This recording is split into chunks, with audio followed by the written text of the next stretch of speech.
அந்த அளவுக்கு என்னென்னா இந்திய அரசனுடைய நோக்கமே என்னவாக இருக்குது அப்படின்னா தமிழின எதிர்ப்பு என்பது தான் அவனுடைய நோக்கமாக இருக்குது. அதனால தான் தமிழீழ விடுதலை போராட்டத்துக்குள்ளே அவங்க நுழைஞ்சு இந்த ஒரு தமிழீழத்தை உருவாக்குகின்ற கோரிக்கையை நாம் வச்சபோது கூட தமிழீழத்தை அழிப்பது என்றதில் தான் இந்திய அரசு வந்தான். இன்றைக்கி தமிழீழ விடுதலை என்பதை விட இன்றைக்கி தமிழ் இனம் என்பதே இருக்குமா இல்லையான்ற அளவுக்கு அடுத்த கட்டத்துக்கு போயிட்டோம். தமிழீழத்தில் ஒரு இன அழிப்பு நடந்துருச்சு. இப்போ தமிழ்நாட்டில் இன அழிப்பினுடைய உச்சத்தில் இருக்கிறோம். ஆனால் 80களுக்கு முன்னே இவனுடைய வேலை என்ன? இந்திய அரசனுடைய வேலை என்ன? மலையக தமிழர்கள் கைவிடுறது, பர்மா தமிழரில் கைவிடுறது, மும்பை தமிழரில் கைவிடுறது, தமிழ்நாட்டுக்குள்ளே இன அழிப்பு நடத்துது. இவ தான் இவன் கொள்கை. அதனால தான் அவன் என்னன்னா 80களில் உள்ளே வந்து தமிழீழத்துக்கு எதிரான சூழ்ச்சிகளை தொடங்குறாங்க. ஏன்னா ராஜீவ்காந்தி உயிரோடு இருக்கும்போது நாம் என்ன இந்திரா காந்தியை நாமளே கொண்டோம் கிடையாது, சீக்கியர்கள் கொண்டாங்க, அது அவங்க விஷயம். ஆனால் ராஜீவ்காந்திக்கு ஏன் தமிழீழத்தின் மீது அவ்வளோ பெரிய வெறி அப்படின்னா ஆரிய இன வெறி. அது வடநாட்டு இந்திக்காரர்களுக்கு தமிழர்களுக்கென்று ஒரு நாடு, தமிழர்களுக்கென்று ஒரு படை, தமிழர்களுக்கென்று ஒரு தலைவன் இருப்பதை சகித்து கொள்ளவே முடியாது அவங்களால.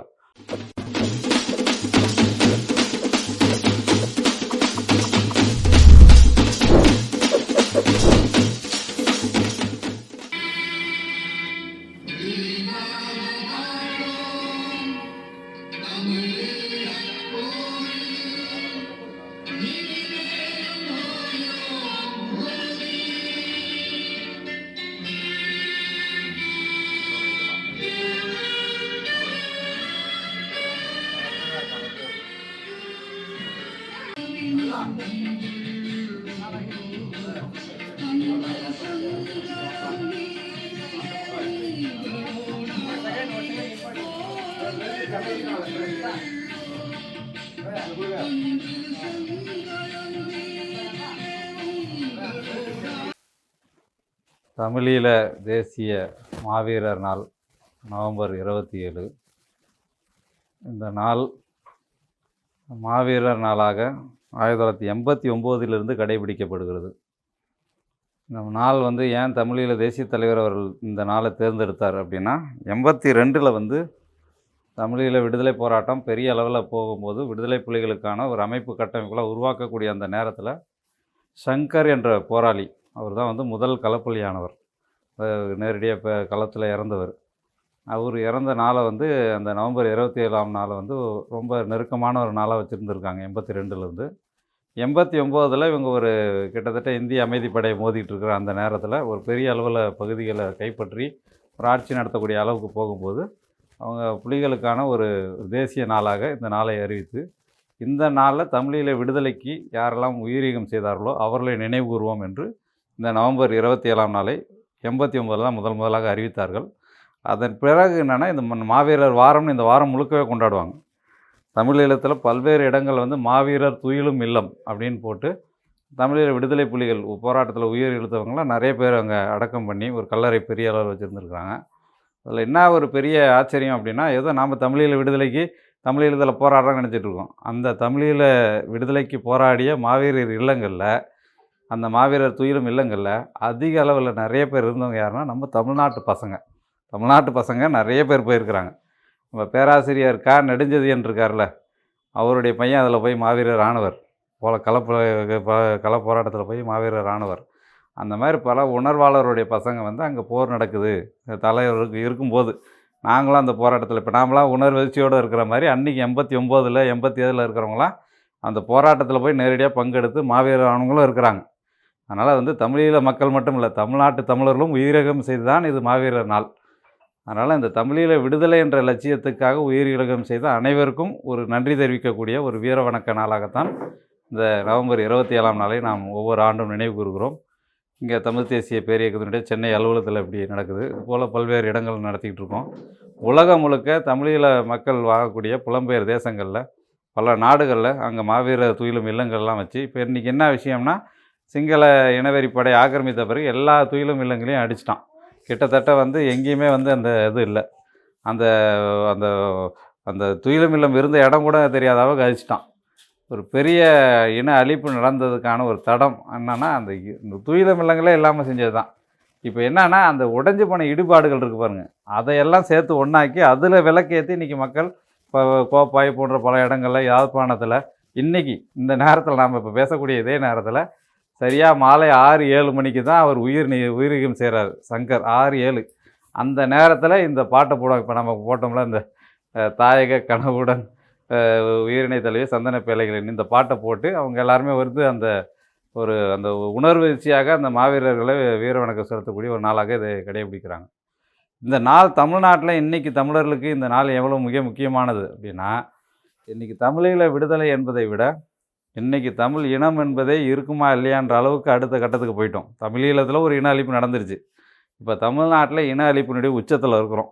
அங்கே வந்து நமக்கு ஏதோ பீரங்கி போட்டான், குண்டு வச்சான், ஒரு இனப்படுகொலை நேரடியாக செஞ்சு ரத்தம் தெரித்து மக்கள் செத்து போனதை பார்த்து நம்ம ஒரு இனப்படுகொலைன்னு நம்பிட்டு இருக்கோம். ஆனால் தமிழ்நாட்டில் கிட்டத்தட்ட ஒரு இன ஒடுக்குமுறை என்பது கண்ணுக்கு தெரியாமல் நடந்து கொண்டு கிட்டத்தட்ட இந்த தாயகத்தை விட்டு தமிழ்நாட்டிலேருந்து வெளியேறி போயிட்டுருக்குறாங்க மக்கள். இப்போ சென்னையில் 1 கோடி பேர் இருக்கிறாங்க, 1.5 கோடி பேர் இருக்கிறாங்கன்னு செய்திகள் படிக்கிறோம். 1.5 கோடி பேர் யார்? தமிழ்நாட்டினுடைய பல பகுதிகளில் வாழ வழி இல்லாமல் விவசாயம் இருக்காது, வணிகம் செய்ய முடியாது, தொழில் செய்ய முடியாது, வேலை கிடைக்காது. அதனால் என்ன பண்ணுவான், நேராக அங்கேருந்து கிளம்பி சென்னைக்கு வந்துடுவான். கோயம்புத்தூருக்கு போகலாம், திருப்பூருக்கு போகலான்னு பார்த்தா அங்கெல்லாம் இன்றைக்கி இந்திக்காரன் தான் அதிகமாக இருக்கிறான். இப்போ கிட்டத்தட்ட ஒரு அகதி முகாம், தமிழ்நாட்டில் பெரிய அகதி முகாம் எங்கே இருக்குன்னா சென்னையில் இருக்குது. அந்த அளவுக்கு தமிழர்கள் பெரிய அளவில் வந்து வாழ வழி இல்லாமல் அலைந்து கொண்டிருக்கக்கூடிய ஒரு சூழ்நிலையில் நிற்கிறோம். இப்போ அடுத்த தாக்குதலாக என்ன பண்ணிட்டான், வாக்குரிமையை பறிக்கிற அளவுக்கு இப்போ எஸ்ஐஆர்னு ஒன்று கொண்டு வந்துட்டான். அப்போ வந்து ஒரு இன அழிப்பினுடைய விளிம்பில் நம்ம இருக்கிறோம். இப்போ தமிழீழ விடுதலை போராட்டத்தையுமே எடுத்துட்டோம்னா, இன்னை வரைக்கும் நம்ம பேசிக்கிட்டே இருக்கோம். தமிழீழத்தில் ஒரு விடுதலை போராட்டம் பெரிய அளவில் இன அழிப்பு நடந்திருக்கு. இந்திய அரசும் சிங்கள அரசும் வந்து பெரிய இன அழிப்பு நடத்தியிருக்காங்க நம்ம பேசுகிறோம். எதற்காக இந்திய அரசு அப்படி செய்யணும்? இப்போ சிங்கள அரசை பொறுத்த வரைக்கும் அவன் நேரடியாக தமிழீழ தமிழர்களை ஒரு இன வெறியோடு பார்க்குறான், அழிக்கிறான், எல்லாம் சரி. இந்திய அரசு ஏன் அப்படி செய்யணும்? இந்திய அரசு 2009 போரில் ஏன் அப்படி உதவி செய்யணும்? நேரடியாக சிங்களனுக்கு சப்போர்ட் பண்ணி ஏன் எல்லா உதவிகளையும் செய்யணும்? இதெல்லாம் நம்ம சீர்தூக்கி பார்க்க வேண்டிய ஒரு காலகட்டத்தில் இருக்கிறோம். இன்றைக்கும் கூட நம்ம இப்போ வெளிநாடுகளில் பல பேர் என்னென்னா, ஈழத்தமிழர்கள் கொஞ்சம் பேர் இந்திய அரசில் வேறு யாராவது வந்து உட்காந்துட்டாங்கன்னா, இல்லை மோடிக்கு பதில் வேறு ஒரு ஆள் வந்து உட்காந்துட்டாங்கன்னா இந்தியாவினுடைய கொள்கை மாறிடும், அப்படியே அவங்க வெளியுறவு கொள்கையை மட்டும் கொஞ்சம் மாற்றிட்டாங்கன்னா தமிழீழம் பிறந்துடும் அப்படின்லாம் இப்போ பல பேர் கனவு கண்டுகிட்டு இருக்கிறாங்க. ஆனால் உண்மையில் என்ன அப்படின்னா, இந்தியா என்ற அந்த கட்டமைப்பு என்பதே ஒரு ஆரிய இன கட்டமைப்பு. இப்போ வந்து உலகத்தில் இருக்கக்கூடிய எல்லா அரசுகளுக்கும் வெளியுறவு கொள்கைன்னு ஒன்று இருக்கும், உள்நாட்டு கொள்கைன்னு ஒன்று இருக்கும். உள்நாட்டு கொள்கை அவனுக்கு என்னவோ அதுதான் வெளிநாட்டு கொள்கையும். இப்போ உள்நாட்டில் ஒருத்தனுடைய கொள்கை வந்து விவசாயிகளை கொல்றதுன்னு வச்சுக்குவோம். வெளிநாட்டு கொள்கை மட்டும் என்ன விவசாயிகள் வாழ வைக்கிறதாவாக இருக்கும்? அதுவும் இதுதான், விவசாயிகளை கொல்றது. இந்திய அரசனுடைய உள்நாட்டு கொள்கை என்ன? இந்திய அரசனுடைய உள்நாட்டு கொள்கை என்பது தமிழ் இன அழிப்பு, தமிழர்கள் ஒழிப்பு. நீங்கள் இந்திய அரசனுடைய வேலை திட்டங்கள் எடுத்து பார்த்தீங்கன்னா 1947 பார்த்தீங்கன்னா ஒவ்வொரு நடவடிக்கையிலையும் தமிழ்நாட்டு தமிழரை எப்படி ஒழுக்கலாம், தமிழீழ தமிழர்களுக்கு என்னென்னலாம் பண்ணலாம் அப்படின்ற அந்த விஷயங்களை தான் செஞ்சுட்டு. இப்போ இன்றைக்கி பேசிகிட்டு இருக்க இந்த நேரத்தில் வந்து இலங்கையில் மிக மிக கோரமான புயல் ஒன்று அடிச்சுக்கிட்டு இருக்குது. இந்த நேரத்தில் அதில் வந்து மிக கடுமையாக பாதிக்கப்பட்டவர்கள் மலையக தமிழர்கள். மலையகத்திலேருந்து அவ்வளோ செய்திகள் வருது. ஆனால் ஒரு பெரிய இப்போ வந்து இந்த இலங்கை முழுக்கும் கனமழை பெஞ்சிக்கிட்டு இருக்குது. கிட்டத்தட்ட 31 பேர் உயிரிழப்புன்னு சொல்கிறாங்க. இலங்கை அரசாங்கம் வந்து சிங்களர்களை பாதுகாக்கிறதுக்கு எல்லா ஏற்பாடும் செய்கிறான். அவனுக்கு நவீன வசதிகள் இருக்குது, ஆம்புலன்ஸ் இருக்குது, ஆஸ்பத்திரி இருக்குது, எல்லாம் இருக்குது. தமிழீழத்தில் பார்த்தோம்னா குறைந்தபட்சம் அவன் இராணுவம், போலீஸ் இருக்குது, தமிழீழத்தில் பார்க்குறதுக்காக ஆள் இருக்கிறாங்க. மலையகம்னு ஒரு பகுதி இருக்குது பாருங்கள், கிட்டத்தட்ட சிங்கள அரசாலையும் முழுசாக கைவிடப்பட்ட பகுதி அது. ஏன்னா அந்த மக்களுக்கு ஓட்டுரிமை கிடையாது, குடியுரிமை கிடையாது. எவனாவது தமிழ்நாட்டிலேயே இப்போ ஏதோ ஒரு புயல்னால் நம்ம எல்லா கட்சிக்காரனும் போய் ஏன் செய்கிறான்னா, புயல் அடிக்கும்போது நீ எங்கே பண்ணு ஓட்டு கேட்கும்போது கேட்பான், அந்த பயம் இருக்கும்ல கட்சிக்காரங்களுக்கு. ஆனால் மலையக பகுதியில் அதுவும் கிடையாது. ஏன்னா வாக்குரிமை கிடையாது, அவங்களுக்கு குடியுரிமை கிடையாதுன்னா கிட்டத்தட்ட 10 லட்சம் பேர் இன்றைக்கி மிக மிக கொடூரமான துன்பத்தை அனுபவிச்சுட்ருக்காங்க. தமிழ் பேசக்கூடிய மக்கள் தான். அந்த மலையக தமிழர்லாம் யாருன்னா பிரிட்டன் கொண்டு போய் வச்சது. பிரிட்டன், ஃப்ரான்ஸ் காலத்தில் அந்த 1800களில் அப்படியே தமிழ்நாட்டிலேருந்து தேயிலை தோட்டங்கள்லேருந்து வேலை செய்கிறதுக்காக தமிழ்நாட்டிலேருந்து திண்டிவனம், ராமநாதபுரம், தஞ்சாவூர் அப்படின்னு இருக்கக்கூடிய பகுதிகளிலிருந்து கொண்டு போய் அடிமைகளை போல் ஏற்றுமதி செஞ்சு தெற்கு இலங்கையில் அவன் தேயிலை தோட்டங்களில் வேலை செய்ய வச்சான். அதில் 10 லட்சம் பேர் இருக்கிறாங்க. அந்த 10 லட்சம் பேர் 47 விடுதலைக்கு பிறகு என்ன சொன்னாங்கன்னா, இந்திய அரசு வந்து அவங்களாம் இந்த பிரிட்டனால் கொண்டு செல்லப்பட்ட மக்கள், எனவே அவங்களுக்கு நாங்கள் குடியுரிமை கொடுக்குறோம் அப்படின்னு சொல்லியிருக்கணும். ஆனால் சிங்கள அரசு 48 விடுதலையான உடனே முதல் விஷயம் செய்கிறது என்னென்னா, இந்த மலையக தமிழர்களுக்கும் எங்களுக்கும் எந்த சம்மந்தமும் கிடையாது, அவங்களுக்கு நாங்கள் குடியுரிமை தரமாட்டோம், எதுவும் தரமாட்டோன்றான். இந்திய அரசு என்ன பண்ணணும்? பிரிட்டன் தானே கொண்டு போய் விட்டான், அதனால் நாங்கள் தான் பொறுப்பேற்றுக்கணும். ஆனால் இந்திய அரசும் என்னென்னா தமிழ் பேசும் மக்களாக இருப்பதனால முழுக்க முழுக்க அவங்களுக்கு கைவிட்டுட்டாங்க. அதனால் இப்போ கிட்டத்தட்ட 5,00,000 பேர் அங்கே வந்து முழுக்க முழுக்க வந்து எந்த ஒரு அங்கீகாரமும் இல்லாமல் ஏதோ உயிரோடு இருக்கிறாங்க, அவ்வளோதான். ஏதோ கூலி வேலை இருக்குது, அந்த கூலி வேலையில் வரக்கூடிய பணத்தை வச்சுட்டு சாப்பிட்டுட்டு இருக்கிறாங்க. எந்த உரிமையும் இல்லாமல் இருக்கிறாங்க மலையக தமிழர்கள். இப்போ அவர்களுக்கு இன்றைக்கி ஒரு கோரமான புயல். இப்போ அவங்க அந்த 48ல் அவங்கள வந்து கைவிட்டது யாருன்னா இந்திய அரசு தான். இப்போ அந்த மலையக தமிழருக்கு போய் நீங்கள் யோசிச்சு பாருங்கள், அந்த 10,00,000 பேர் வந்து பீகார்காரனாக இருக்கான்னு வச்சுக்குவோம். இல்லை அந்த 10,00,000 பேர் குஜராத் பேசுகிறவனா இருக்கணும், குஜராத்தி பேசுகிறவன், இல்லை சீக்கி பஞ்சாபியாக இருக்காரான்னு வச்சுக்குவோம். இந்திய அரசு இப்படி இருந்திருக்குமா? உடனடியாக அவன் ஃப்ளைட் அனுப்பியிருப்பான், கப்பல் அனுப்பியிருப்பான். இப்போ உகாண்டாவில் எங்கேயாவது சண்டைனா இந்திய அரசு என்ன பண்ணுது? உடனே கப்பல் அனுப்புகிறான். வளைகுடாவில் போர், இந்திய அரசு என்ன பண்ணுது? தனித்தனியாக விமானம் அனுப்புகிறான். போய் கூட்டுவாங்க, அங்கே மலையாளிகள் நிறைய பேர் இருக்காங்க, அவங்களாம் கூட்டின்னு வரணும், மீட்பு நடவடிக்கையெல்லாம் சொல்கிறான். நீ இவ்வளோ செய்கிற ஆள், தமிழர்கள் பாதிக்கப்படும் போதெல்லாம் என்ன பண்ணுறீங்க? 48ல் மலையக தமிழர்களை கைவிட்டது மட்டும் கிடையாது, 68ல் என்ன ஆகுது? 60களில் பர்மாவில் தமிழர்கள் தாக்கப்படுறாங்க. மிகப்பெரிய கோரமான இடப்படுகொலை அங்கே நடக்குது, பர்மியாவில் இராணுவ ஆட்சி வந்த பிறகு. அந்த பர்மாவில் தாக்குதலில் கூட தமிழர்களை அவங்க பாதுகாக்கலை, இந்திய அரசு பாதுகாக்கலை. இந்தியாவுக்குள்ளேயே மும்பையில் தாக்கப்படுறாங்க தமிழர்கள், அப்போயும் இந்திய அரசு பாதுகாக்கலை. 65ல் என்ன பண்ணுறான்? இவனே இந்திய எதிர்ப்பு போராட்டத்தில் நம்மளை சுட்டுக் கொள்கிறான் இந்திய அரசு. அப்போ இந்திய அரசனுடைய தொடர்ச்சியான உள்நாட்டு கொள்கை என்ன அப்படின்னா, தமிழ் இன அழிப்பு. தமிழீழத்தில் வந்து அவன் தலையிடத்தெல்லாம் 80களுக்கு பிறகு, தமிழீழ போராட்டத்துக்கு கூட இந்தியா நுழைவது என்னென்னா 80களுக்கு பிறகு. ஆனால் 80களுக்கு முன்னே இவனுடைய வேலை என்ன? இந்திய அரசனுடைய வேலை என்ன? மலையக தமிழர்கள் கைவிடுறது, பர்மா தமிழர்களை கைவிடுறது, மும்பை தமிழர்களை கைவிடுறது, தமிழ்நாட்டுக்குள்ளே இன அழிப்பு நடத்துது. இவ தான் இவன் கொள்கை. அதனால தான் அவன் என்னன்னா 80களில் வந்து உள்ளே வந்து தமிழீழத்துக்கு எதிரான சூழ்ச்சிகளை தொடங்குறாங்க. இப்போ வந்து நமக்கு தமிழ்நாட்டில் 83ல் வந்து ஜூலை படுகொலை நடக்கும்போது அங்கே சிங்கள இனவெறியர்கள் ஒரு பெரிய ஜூலை கலவரம் நடத்தி ஒரு பெரிய இன அழிப்பு இதை நடத்தும் போது பெரிய கொந்தளிப்பு தமிழ்நாடு முழுக்க. சட்டமன்ற உறுப்பினர் பதவியெல்லாம் ராஜினாமா பண்ணுற அளவுக்கு ஒரு பெரிய கொந்தளிப்பு. அந்த நேரத்தில் நம்ம தமிழ்நாட்டில் இருக்கக்கூடிய அரசியல் கட்சிகள் வச்ச வேண்டுகோள் என்ன இந்திய அரசுக்கு அப்படின்னா, இந்திய அரசே எப்படி நீ வங்கதேசம் என்ற நாட்டை உருவாக்கினாயோ, இந்திரா காந்தி அம்மையார் தான் 74ல் வங்கதேசம் என்ற நாட்டை உருவாக்கினார்களோ, அதே போல் தமிழீழம் என்ற நாட்டை உருவாக்கு, தமிழீழத்தை அங்கீகரி என்பது தான் தமிழ்நாட்டில் எல்லாருமே கூட்டுது. இந்திய அரசு ஒரு இராணுவத்தை அனுப்புச்சுன்னா அது சிங்கள அரசு என்ன செஞ்சிட முடியும்? அப்போ தமிழீழம் என்ற ஒரு நாடு கிடச்சிரும், தமிழர்களுக்கு ஒரு தனி நாடு கிடச்சிரும் அப்படின்ற எண்ணத்தில் தான் நம்ம எல்லாமே சொன்னோம். அதனால் அதை ஒட்டி தான் என்ன பண்ணாங்கன்னா, இந்திரா காந்தி அம்மையார் என்ன பண்ணாங்கன்னா, இலங்கையில் நடந்தது இனப்படுகொலை என்று நாடாளுமன்றத்தில் பேசினாங்க. நாம் வந்து அப்போ அவங்க பேசினதை வச்சு பார்த்து, இவங்க வந்து படையெடுத்து செய்ய போகிறாங்களோ அப்படின்னு எல்லாருமே எதிர்பார்த்தோம். ஆனால் இந்திய அரசு எதையும் செய்யலை. அவன் என்ன பண்ணுறான் இந்திய அரசுனா, உள்ளே புகுந்து இந்த போராளிகளுக்குள்ளே சண்டை மூட்டுற வேலையை தான் பண்ணான். 36, 40 அமைப்புகள் இருந்தாங்க. அதில் ஒரு சில அமைப்புகள் யாரெல்லாம் இந்தியாவுக்கு இந்திய அரசு கைக்கூலிகளாக இருப்பாங்களோ அவங்களுக்கு ஆயுதம் கொடுக்கறது, துருப்பிடிச்ச ஆயுதத்தை கொண்டு போய் பிரபாரண்டை கொடுக்கறது, பயிற்சியை ஓரவஞ்சனையாக கொடுக்கறது, இதெல்லாம் இந்திய அரசு பண்ணது. அதன் பிறகு தான் அந்த பயிற்சியை வச்சு இப்போ புலிகளை இந்திய அமைதிப்படையை விரட்டி அடித்த இதெல்லாம் நடந்தது. இப்போ அந்த அளவுக்கு என்னென்னா, இந்திய அரசனுடைய நோக்கமே என்னவாக இருக்குது அப்படின்னா, தமிழின எதிர்ப்பு என்பது தான் அவனுடைய நோக்கமாக இருக்குது. அதனால தான் தமிழீழ விடுதலை போராட்டத்துக்குள்ளே அவங்க நுழைஞ்சு இந்த ஒரு தமிழீழத்தை உருவாக்குகின்ற கோரிக்கையை நாம் வச்சபோது கூட தமிழீழத்தை அழிப்பது என்றதில் தான் இந்திய அரசு வந்தான். அதனால தான் அமைதிப்படை என்ற பேரில் கிட்டத்தட்ட 89, 90களில் ஒரு மிகப்பெரிய ஒரு அமைதி மொழி படையை அனுப்பி ஒரு சிங்களர்கள் கூட செய்ய துணியாத அளவிற்கு மிக கோரமான கொடூரமான இன அழிப்பை இந்திய இராணுவம் தான் மேற்கொண்டது. இன்றைக்கும் அதுக்கு வந்து சாட்சிகள் இருக்குது. சாத்தானிக் ஃபோர்ஸஸ்னு புலிகள் வந்து ஒரு புத்தகம் போட்டாங்க. கிட்டத்தட்ட 1000 பக்க புத்தகம், 1000 பக்கம் ஆவணம். அது புத்தகம் கிடையாது, 1000. அதில் வந்து இந்திய அரசனுடைய அந்த ஐபிகேஎஃப் படைகள் என்னென்ன கொடுமைகள் செஞ்சது, எங்கெங்கெல்லாம் இப்போ கிட்டத்தட்ட எவ்வளோ பேரை இது பண்ணாங்க. 4000 பேர் 5000 பேர் கொன்னுட்டாங்க. 2000 சில பெண்கள் வந்து பாலியல் வல்லுறவு உட்படுத்தப்பட்டு கொல்லப்பட்டார்கள் இந்திய இராணுவத்தால். இப்போ அந்த அளவுக்கு ஒரு இன அழிப்பு போரை 89லேயே அவன் நடத்தினவன்.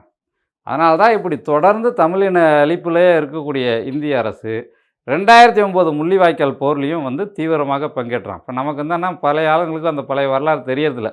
2009 வந்து இந்திய அரசு வந்து ஏன் இவ்வளோ தீவிரமாக இந்த போர் நடத்துச்சு அப்படின்னு எல்லாம் கேட்டால் என்ன காரணம் சொல்கிறான்னா, சோனியா காந்தி புருஷன் ராஜீவ்காந்தியை கொண்டுட்டாங்க, அதுக்கு பழி வாங்கிறதுக்காக இந்த போர் நடந்துச்சு நம்மளே சொல்லிகிட்டு இருக்கிறான்.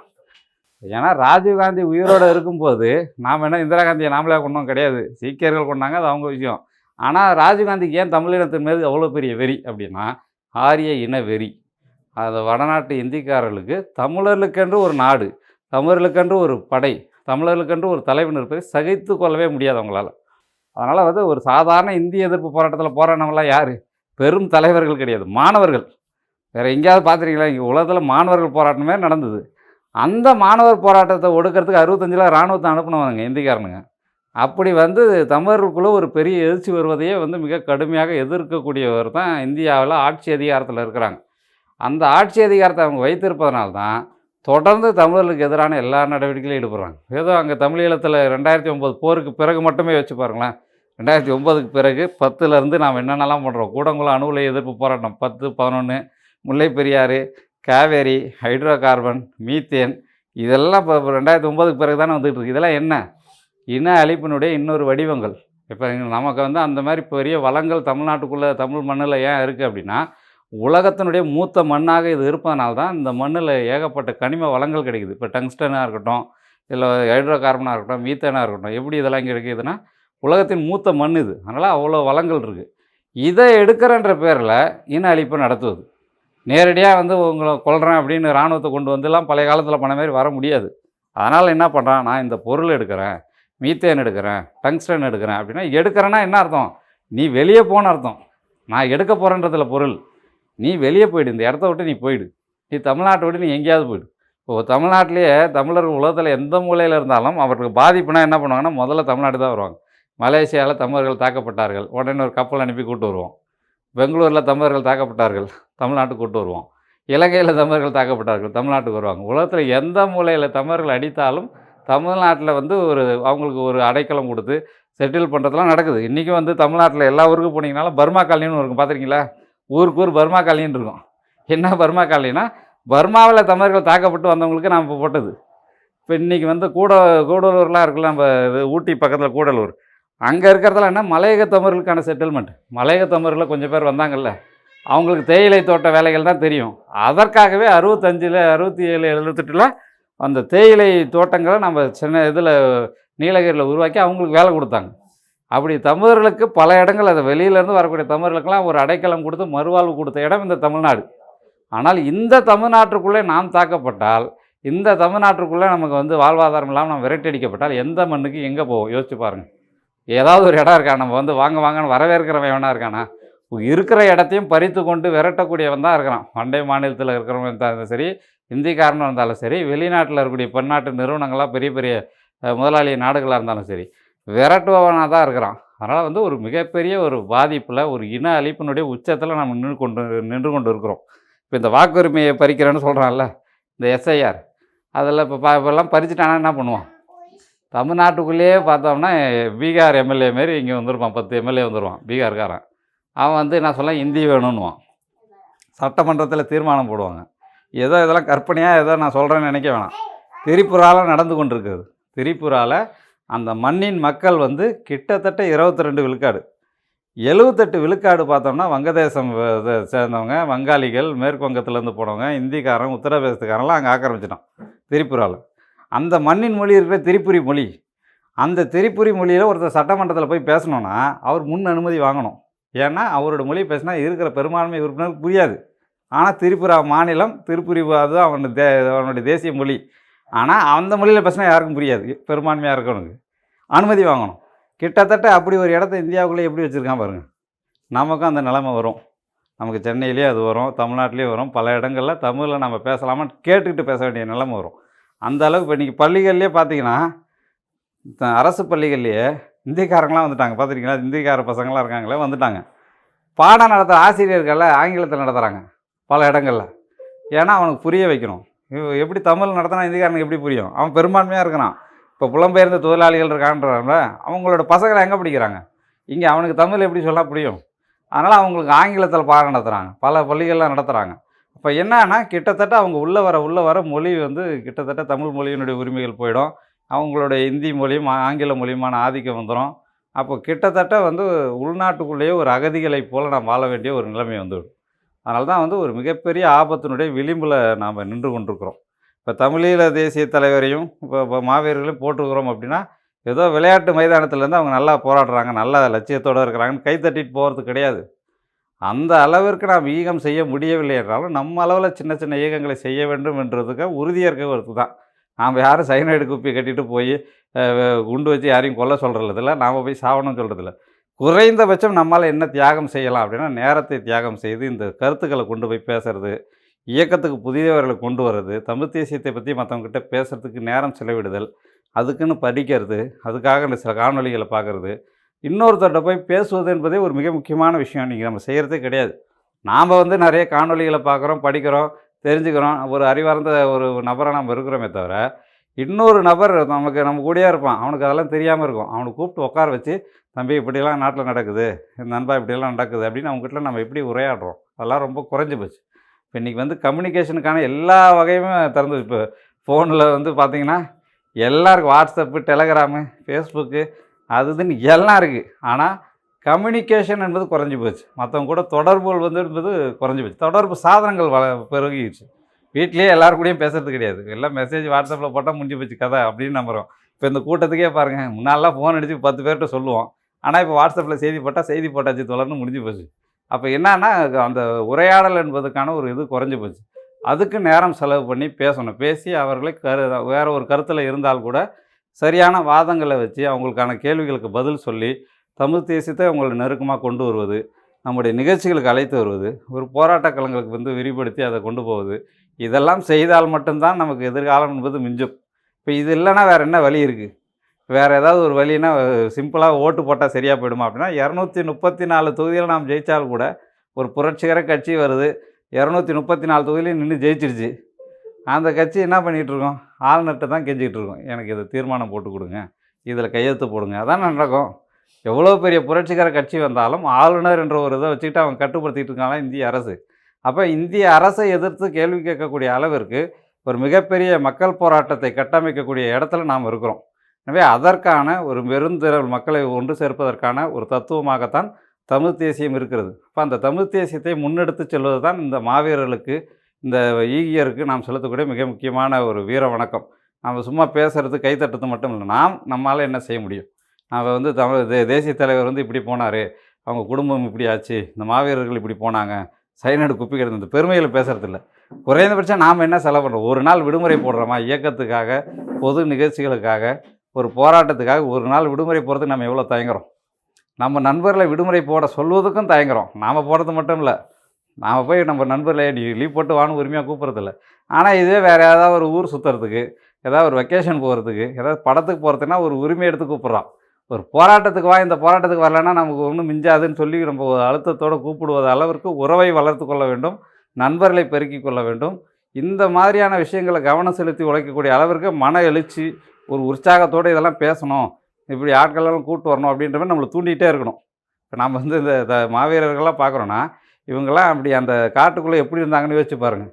இந்த ஃபேஸ்புக்கு, ட்விட்டர் இதெல்லாம் இல்லாத காலகட்டம் 70, 80களில், 90களில், 2009ல் இவங்க செய்யக்கூடிய ஈகம் இருக்குல்ல, அது போற்றப்படுமான்னு கூட தெரியாத ஒரு காலகட்டத்தில் எவ்வளோ பெரிய ஈகத்தை அவங்க செஞ்சுருக்கிறாங்க. கிட்டத்தட்ட 40,000 பேர் புலிகளில் வந்து அவங்க உயிரீகம் செய்தவர்கள் வந்து பார்த்தோம்னா 40,000 பேர் சொல்கிறாங்க. அந்த மாவீரர் துயிலும் இல்லம் இருக்குது பாருங்கள், கணக்கு எடுக்கிறாங்க எவ்வளோ இருக்குது என்னன்னு. 40,000 பேர் பட்டியல் இருக்குது. இப்போ 40,000 பேர்னால் சாதாரண விஷயமாங்க அது. அந்த போராட்டத்தில் புலிகள் படையிலேருந்து அப்போ அவ்வளோ பெரிய ஈகத்தை எல்லாம் செய்து தான் இன்றைக்கி வந்து தமிழீழ விடுதலை போராட்டம் என்பது ஒரு இந்த லட்சியம் என்பது உயிர்ப்போடு இருக்கிறது. இப்போ இன்றைக்கி நாடாளுமன்றத்திலே நேற்று பேசியிருக்காங்க பார்த்தீங்களா இல்லையா? இலங்கை நாடாளுமன்றத்திலே தேசிய தலைவர் பிறந்த நாளுக்கு பேசியிருக்கிறாங்க, தமிழீழ விடுதலை லட்சியத்தை பேசுகிறாங்க. அப்போ வந்து எவ்வளோ ஈகங்களுக்கு பிறகு அந்த லட்சியம் இன்னும் உயிர்ப்போடு இருக்குது. அப்போ நாம் எந்த அளவுக்கு இருக்க வேண்டியது நாம் யோசிச்சு பாருங்க. இப்போ நமக்கு என்ன, இப்போ இன்றைக்கி மாவீரர் நாள் பற்றி அன்றைக்கி பேசப்படுது. தமிழ்நாட்டு செய்தி தொலைக்காட்சி ஊடகங்கள் எடுத்து பாருங்கள். செங்கோட்டையன் எதில் சேர்ந்தார், விஜய் கட்சி வளருமா வளராதான்னு பேசிக்கிட்டு இருக்கிறான். இன்றைக்கி தமிழ்நாடும் தமிழினமும் பேச வேண்டிய செய்தி என்ன? ஒரு பக்கம் உதயநிதியோடைய பிறந்தநாளை பேசிக்கிட்டு இருக்கான், ஒரு பக்கம் விஜய் செங்கோட்டையன்னு பேசிக்கிட்டு இருக்கான். இப்போ நாம் எப்படி உருப்பிடுவோம்? அப்போ நாம் எவ்வளோ தூரம் முன்னேறி போக வேண்டியது இருக்குது யோசிச்சு பாருங்கள். அப்போ நாம் வந்து ரொம்ப பின்தங்கி இருக்கிறோம். அப்போ இருக்கக்கூடிய தோழர்கள், ஏற்கனவே அமைப்புகளில் இருக்கிறவங்க, நண்பர்கள், இவங்கக்கிட்டலாம் செய்திகளை கொண்டு போய் எப்படியெல்லாம் இதை விரிவாக்கம் செய்வது என்பதில் கவனம் செலுத்தி உழைக்க வேண்டும். அதற்கு நம்மை தகவமைத்து கொள்வது, நமக்கு அதுக்கான நேரத்தை நாம் செலவு பண்ணுறது. இப்போ எல்லா சனி ஞாயிறுகள்லாம் பார்க்குறோம், எல்லா குடும்பத்தோடு தான் இருக்கிறோம், எல்லா சனி ஞாயிறும் குடும்பத்தோடு தான் இருக்கிறோம். குறைந்தபட்சம் இயக்கத்துக்காக சில சனி ஞாயிறுகளை தியாகம் பண்ணணும். அமைப்பு அலுவலகத்துக்கு வரணும், கூட்டங்களுக்கு போகணும், குடும்பத்தில் இருக்கிறவங்களையும் கூட்டங்களுக்கு அழைச்சிட்டு வரணும். அந்த மாதிரி வந்து நம்முடைய ஈகம் என்பது இப்படி மாற்றிக்கணும். அப்படிலாம் செய்யும்போது தான் இந்த மாவீரர்களை நம்ம உண்மையிலேயே நேசிக்கிறோன்னு அர்த்தம். இல்லைனா கிரிக்கெட் கேலரியில் வந்து உட்காந்து வாடா அவர் 6 அடித்தார் 4 அடித்தார்னு பார்த்து கை தட்டுற மாதிரி நாமளும் உங்களை ரசிக்கிறோம். அந்த ரசிக மனப்பான்மையில் எப்படி விஜய் ரசிகர் இருக்கானோ அதுபோல் பிரபாரன் ரசிகர் அப்படின்ற அளவில் தான் நம்ம இருக்கிறோம்.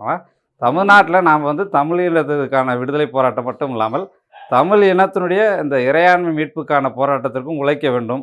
அந்த லட்சியத்திற்கு பலரையும் கொண்டு வருவதற்கு மிக மிக கடுமையான போராட்டத்தை நம்ம மனப்போராட்டத்தை நடத்தணும். முதல்ல அதில் வந்துடணும். அடுத்து மகத்தவங்களை கொண்டு வருவதற்கு என்னென்ன வகையில் நாம் வேலை செய்யலாம், எந்தெந்த வகையில் நம்ம நண்பர்கள்கிட்ட பேசலாம், யாரெல்லாம் நம்ம நண்பர்கள், யார் இதில் சரியாக வருவாங்க.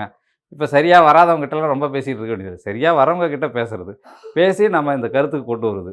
அதுபோல் தமிழீழ விடுதலை என்ற லட்சியத்திற்கும் தமிழ்நாட்டு இறையாண்மை மீட்பு என்ற லட்சியத்திற்கும் மிக கடுமையான உழைப்பை நாம் கொடுக்க வேண்டியது இருக்குது. அந்த கடுமையான உழைப்பை நல்க வேண்டிய ஒரு இடத்துல நாம் இருக்கிறோம்.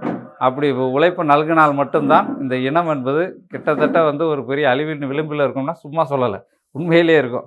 அதனால் நாம் பதிலாக மனசில் வச்சுக்கணும். வருகின்ற டிசம்பர் 16ஆம் தேதி சென்னையில் நாம் ஒரு போராட்டம் அறிவிச்சிருக்கோம். உங்கள் எல்லாருக்குமே தெரியும். இந்த தீவிர வாக்காளர் சீராய்வுன்றான். அது உண்மையிலே என்னென்னா சிறப்பு தீவிர இந்தி வாக்காளர் சேர்ப்பு என்பதுதான் சிறப்பு தீவிரம் அவனுக்கு. ஆனால் நம்ம தமிழ் வாக்காளர்லாம் தமிழர்களெல்லாம் நிராகரிச்சுட்டு இப்போ வரப்போது பிப்ரவரி மாதம் பட்டியல் விடும்போது சொல்லுவான் பாருங்கள், 1 கோடி பேருக்கு தமிழ்நாட்டில் வாக்குரிமை கிடையாதுன்னுவான். யாரெல்லாம் பேர் தப்பாக போட்டாங்களோ, ஆண்டு குறிப்பிடலையோ, அவன் ஒரு பட்டியலை கொடுத்து இவங்கெல்லாம் சரியாக ஃபார்ம் ஃபில்அப் பண்ணலன்னு சொல்லிட்டு 1 கோடி பேர் அவன் நீக்க போகிறான். நீக்கிட்டு அதுக்கு பதில் அவன் என்ன பண்ண போகிறான்னா இந்திக்காரனுக்கு வாக்குறுதி கொடுக்க போகிறான். இப்போ அவனே அந்த படிவம் கொடுத்துருக்காங்க, எல்லாருக்கும் வந்துருக்கேன் வீடுகளுக்கு படிவம். இப்போ பின்னாலே பார்த்தீங்கன்னா தெரியுமா, 13வது வாக்குறுதியில் கொடுத்துருக்கால. 13வது வாக்குறுதி என்ன, அது ஆவணம் என்ன, பீகாரில் வந்து அந்த ஜூலை மாதம் ஒரு பட்டியல் வெளியிட்டிருக்காங்களாம். அதில் உங்கள் பேர் இருந்தால் போதுன்றான். சரி, உண்மையிலே பேர் இருக்குதுன்னு வச்சுக்குவோம், ஒரு கற்பனையாக சொல்கிறேன். பீகாரில் நீங்கள் ஜூலை மாதம்னு ஒருத்தவனை பேர் போட்டு பட்டியல் விட்டுருக்க, ஏதோ ராம்குமார்னு போட்டிருக்க, பீகாரில் வெளியிட்டிருக்கு அப்படின்னா அந்த ராம்குமார் அந்த பட்டியலில் வந்துட்டு நவம்பர் மாதம் தேர்தலில் ஓட்டு போட்டுட்டான், முடிச்சிட்டான், அவன் கதை முடிஞ்சு போச்சு. அவன் தமிழ்நாட்டிலையும் சேர முடியும் அப்படின்னா அவனுக்கு இரட்டை வாக்கு உரிமை தானே இருக்குது. அவனே சொல்கிறான்ல, பீகார் பட்டியலில் இருந்தால் போதுன்றான். அந்த பீகார் பட்டியலில் அவன் ஓட்டு போட்டு தேர்தல் முடிஞ்சு இங்கே புதுசாக அரசியை அமைச்சிட்டான். நவம்பர் மாதம் ஓட்டு போட்டு முடித்தவன் நீ முடிச்சுட்டு துவங்கி வா, ஏப்ரல் மாதம் மே மாதம் தமிழ்நாட்டில் எலெக்ஷன் நடக்குது, நீங்கள் வான்னு கூப்பிட்றது தானே அர்த்தம். இது எப்படி வெளிப்படையாக நடக்குது பாருங்கள், யோசிச்சு பாருங்கண்ணா. தமிழ்நாட்டு தமிழனாக புதுச்சேரி ஆளாக இருந்தாலும் நீங்கள் 12 ஆவணம் கொடுக்கணும். நீ இந்த ஊருக்காரனா, உங்கள் அம்மா அப்பா யார், 2002 நீ எங்கே போட்ட, என்ன ஏதுன்னு எல்லாமே கொடுக்கணும். ஆதார் கார்டு எடுத்துக்க மாட்டான்னா அதுக்கு சுப்ரீம் கோர்ட்டுக்கு போய் ஆதார் கார்டு சுப்ரீம் கோர்ட்டுக்கு எடுத்துக்க சொல்லிச்சு இப்போ கேட்குறாங்க. அப்பயும் என்ன பண்ணுறான், விருப்பம் இருந்தாலும் போட்டு கொடுக்குறான். ஆதார் கார்டை பார்த்தீங்களா, அதில் என்ன கேட்டிருக்கான், ஆதார் நம்பரை கொடுக்கனால அந்த படிவத்துக்கு பார்த்தாலும் ஆதார்னு போட்டு விருப்பம் இருந்தாலும் கொடுக்கலான்றான். நீ எதுக்கு எடுத்தாலும் ஆதார்ன்றல.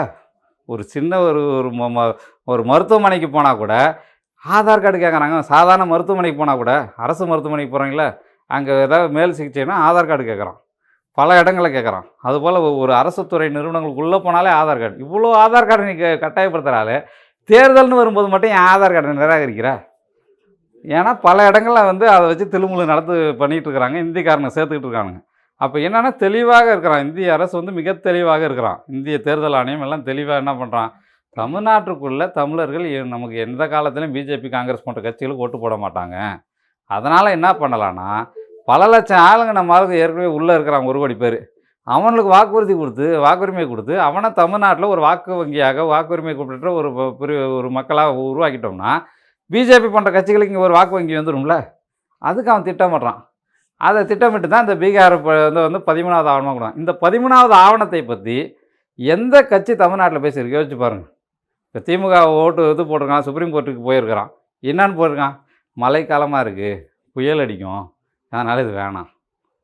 சரி, நல்ல வெயிலாம் இல்லாமல் சரி நல்ல காலமாக தான் நடத்துன்றான். மறைமுகமாக அதானே. அதிமுக நேரடியாக ஆதரவுன்றான்.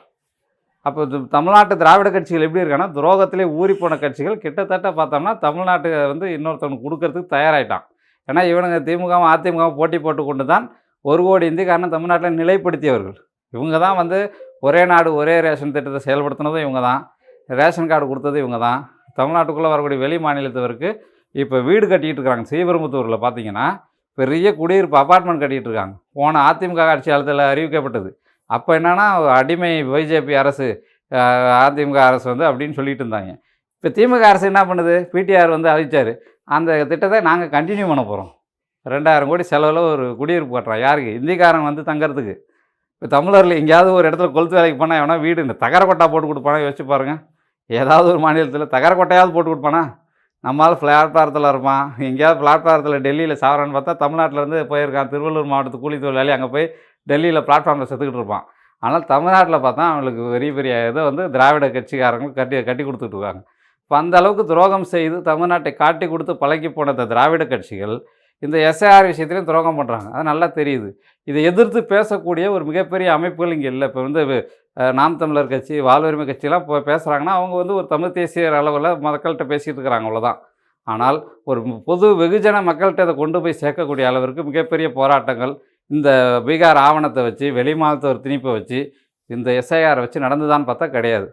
அப்படி நடத்தக்கூடிய ஒரு போராட்டத்தை தான் நாம் வந்து டிசம்பர் 16ஆம் தேதி சென்னையில் நடத்த போகிறோம். சென்னை ராஜரத்னம் ஸ்டேடியம் எழும்பூரில் வர 16ஆம் தேதி காலையில் ஒரு ஆர்ப்பாட்டத்தை நாம் நடத்தவிருக்கிறோம்.